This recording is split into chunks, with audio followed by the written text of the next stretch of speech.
I got a chance to spend a couple of days with Arcimoto in Portland during their summer showcase where they showed off a couple of new models and really outlined their vision for the future. And I gotta tell you, it's pretty exciting stuff. So today on Tuba Da Vinci, I wanted to give you a look at what happened at the event, the subsequent tour that I got from their CEO, Mark Frohnmayer, of their factory and their plans for expansion, and just generally talk about the company and how cool and exciting I think their vision for the future really is.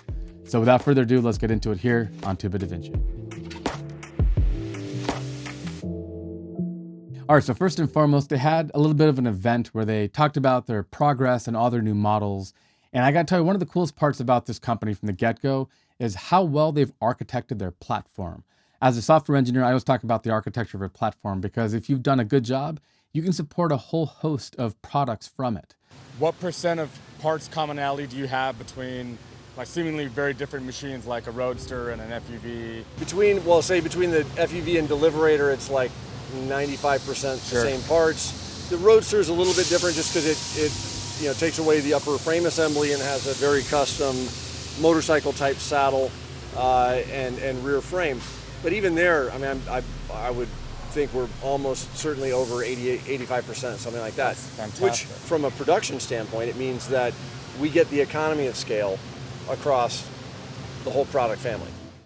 Their flagship product is called the FUV, or Fun Utility Vehicle. It's a two-seater, there's a roll cage on top. In most states, you don't even have to have a helmet to ride it, and it's just a lot of fun. It's a three-wheeled, two-seater in tandem configuration. But then they also have the Deliverator, where they ditched the rear seat, increased the cargo capacity, and now if you're like delivering food, Uber Eats, or delivering takeout or groceries, whatever the case might be, you got a car that can sneak around traffic and park anywhere.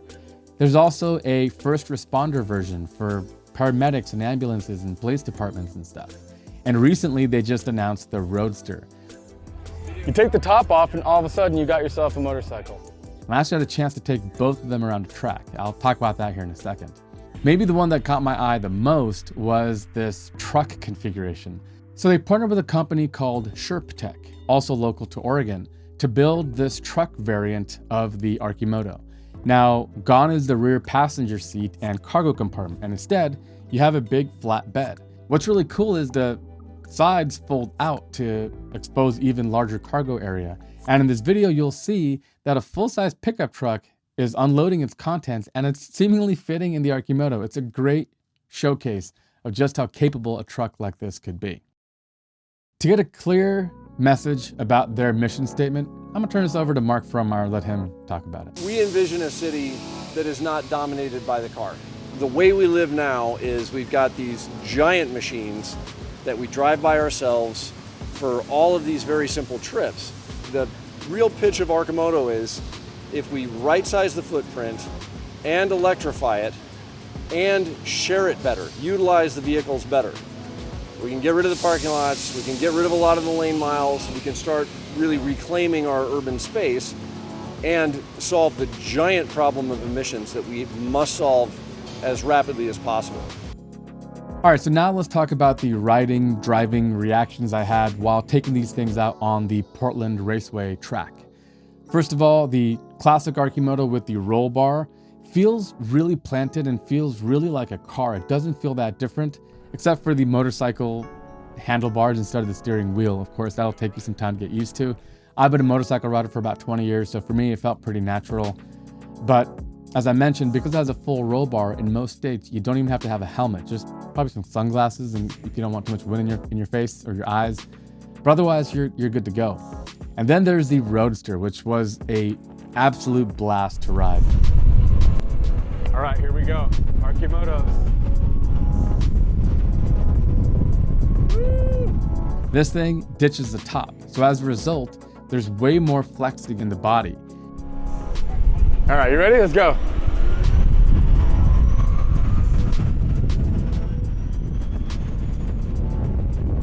It really feels like you're on a motorcycle. In fact, when I was taking turns, I felt myself putting my knee out like as if I was on a motorcycle. And it all happens because without the top, you lose that torsional rigidity. And so the entire structure is able to flex a little more.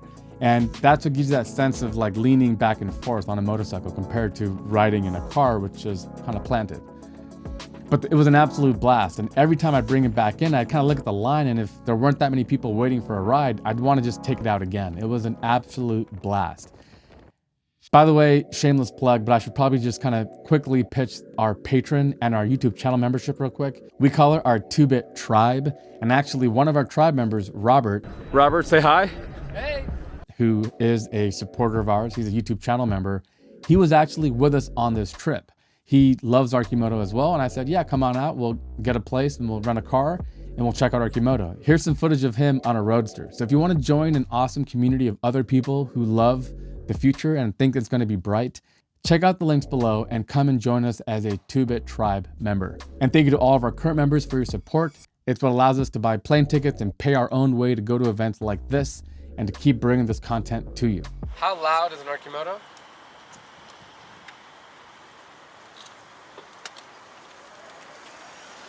You hear that? I don't know if you can hear that electric. Yeah. So like 0 to 1 miles an hour is infinitely quiet. So next up, let's talk about some of their technology announcements. Now you might not know this, but the Arcimoto actually has 2 drive motors for each of the front 2 wheels. So it's a 2-motor machine.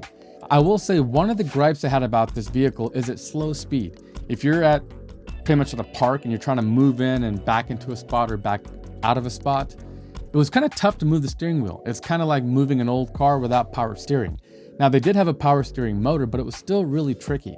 So what they've done is using differential torque steer, they can turn one wheel in one direction and the other wheel in the other direction and help with power steering. It was a bizarre and amazing tech. It really did help to get cornering and steering at very, very low speeds really dial in. The benefits of slow speed are obvious. I'm really curious if you can tell much of a difference, at freeway speeds.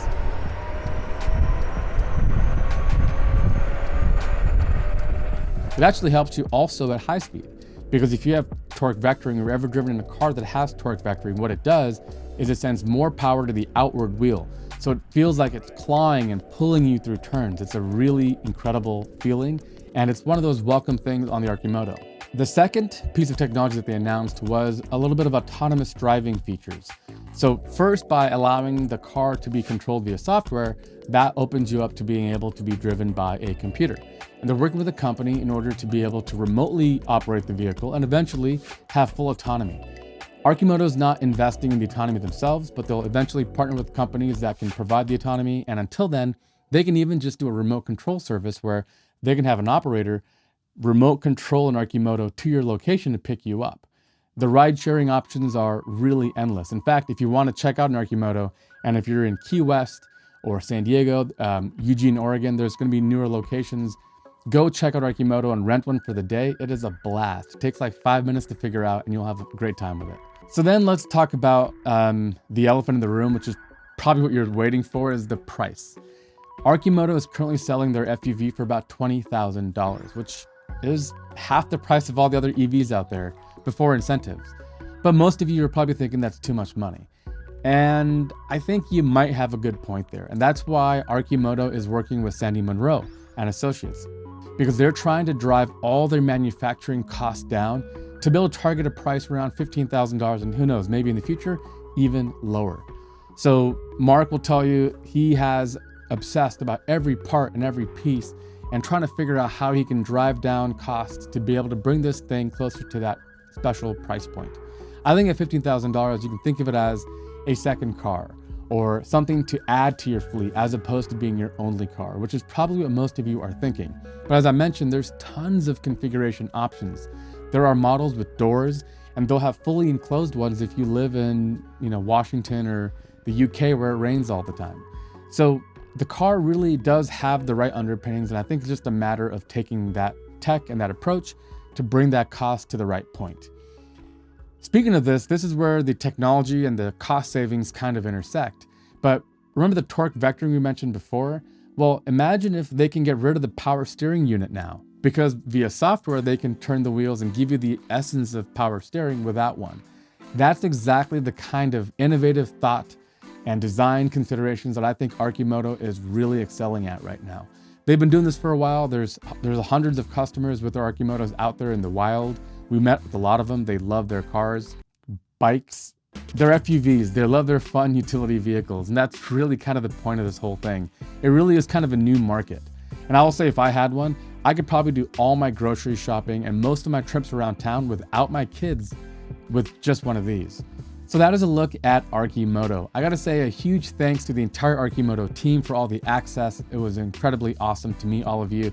And a special thank you to Mark Frohnmayer, their CEO, who's proven to be just an awesome friend. Thank you for giving us the chance to talk. And one of the feedback and takeaways that I took from this trip is that Mark really has made it a point to build a culture of fun at the place. FUV, the fun utility, that extends to the entire culture of the company, and it starts from the top with Mark.